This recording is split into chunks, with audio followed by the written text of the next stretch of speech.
Namaskar and hello out there. Abhidevananda here, still hovering over the Ocean of Bliss. And yes, it is the Ocean of Bliss, not the Atlantic, not the Pacific, the Ocean of Bliss. And the weather is great. Not too hot, not too cold, just right in my opinion.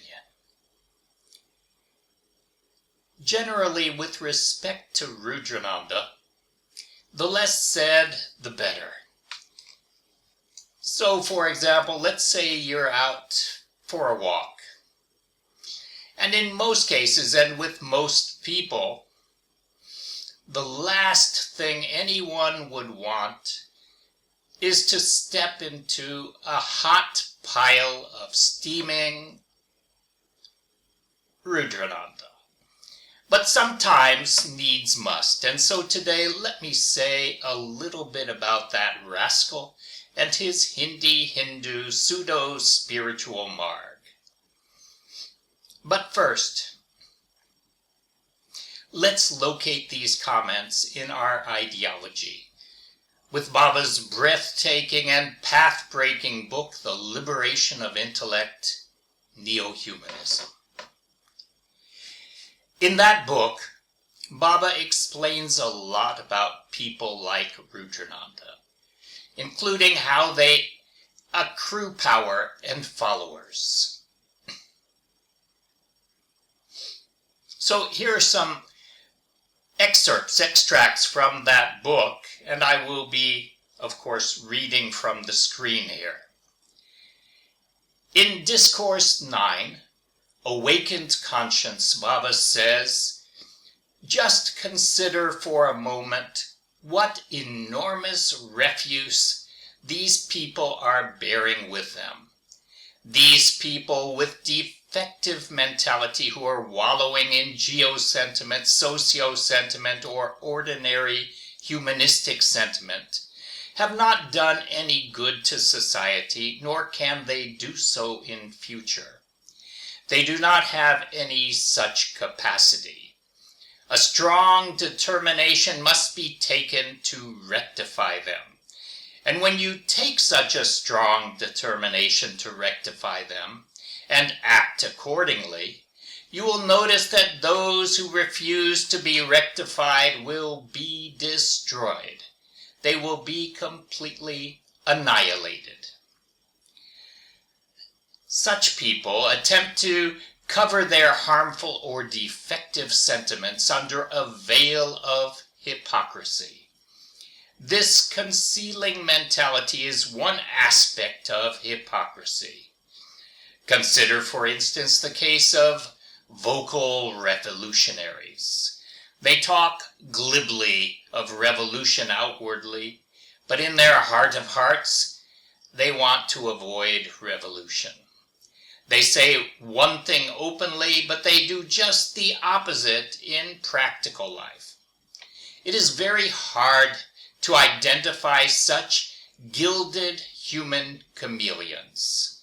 At least the reactionary forces can be easily identified. They are openly antagonistic to anything which they do not like. They say directly, we won't allow this to happen. We won't grant liberty to the people. We won't provide them with full stomach meals. We will keep them languishing in poverty. Or else, where shall we find menials for our domestic chores? However, it requires some knowledge of human behavior to identify those people who are difficult to detect. And a little further down, if you alone are personally harmed by those people, if you alone are persecuted, humiliated, or exploited, it does not matter much. But if a whole social group is affected, that cannot be ignored. You will have to identify such reactionary forces in the society, such vocal revolutionaries who claim to be socio-economico-political reformists, but who actually befool the people by adopting such pseudo-reformist, pseudo-humanistic strategies. You will have to recognize them all. When you fail through study to detect those pseudo-revolutionaries, those who are depriving the masses of the minimum necessities of life, what will you do?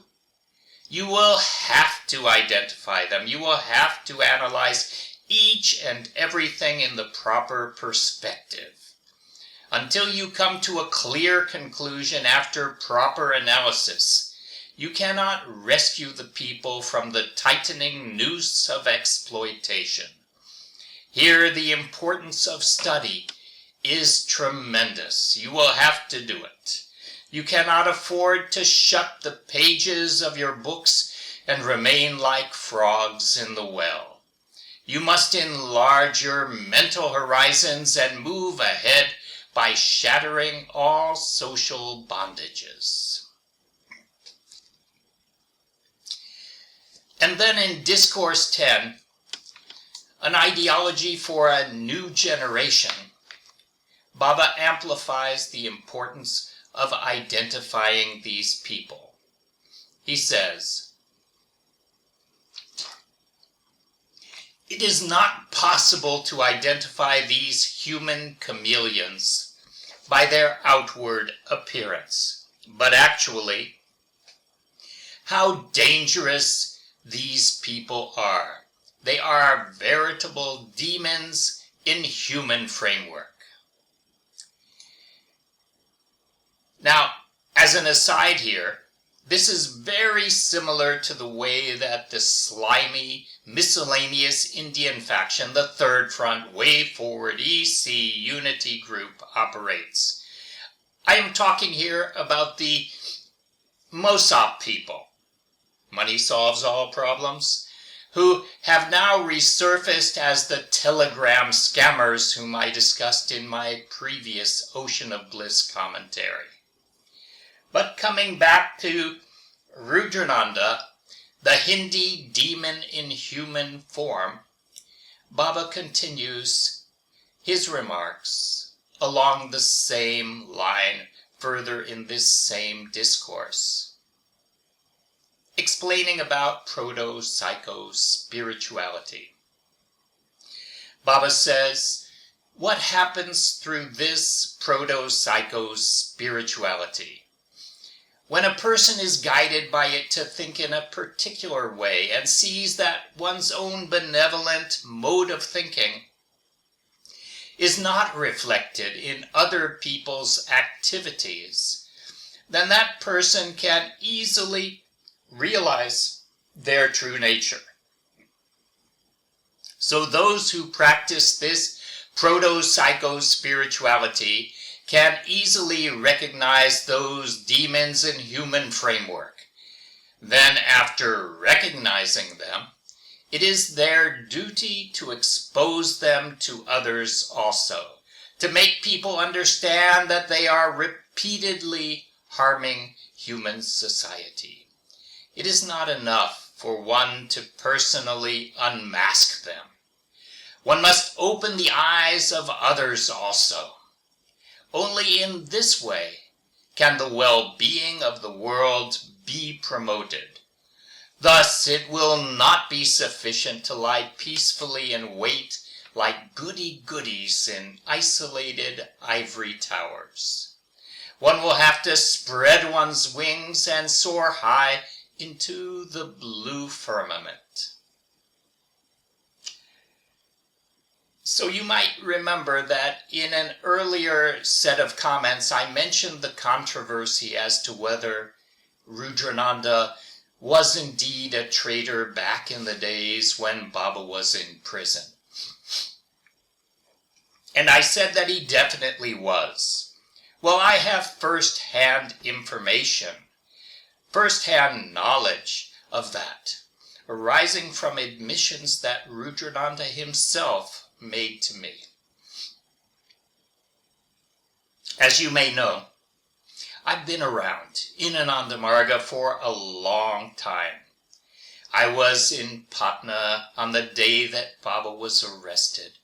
And again the next year when Baba was poisoned, I was in the training center at Varanasi, at Benares.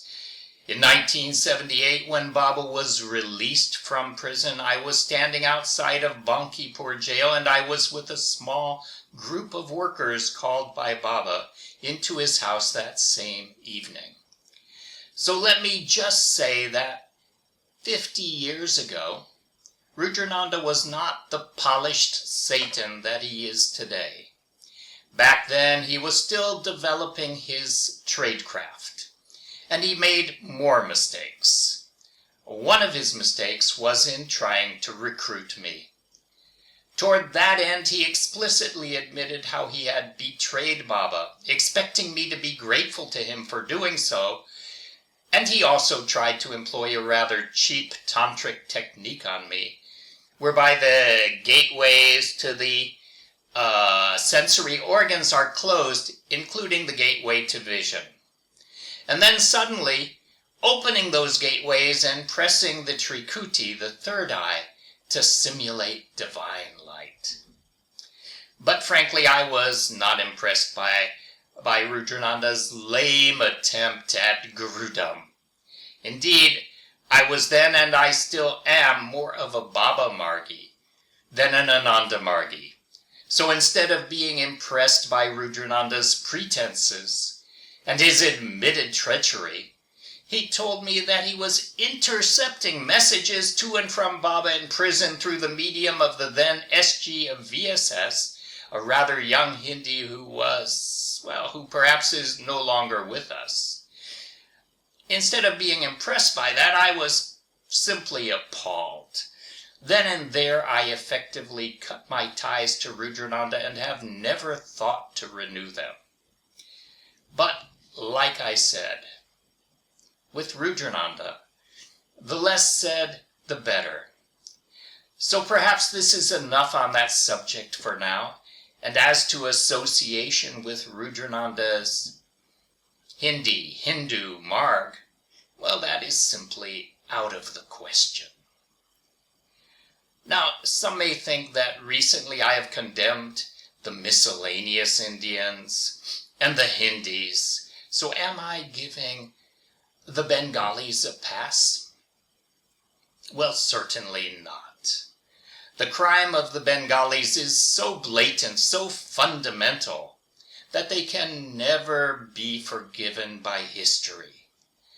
Like Ravana, who abducted Sita in the guise of a sadhu, the ringleaders of the Bengali faction are all Atipatakis, flagrant sinners of the highest order. But let us not go into that today. Signing off once more from the Ocean of Bliss, Namaskar.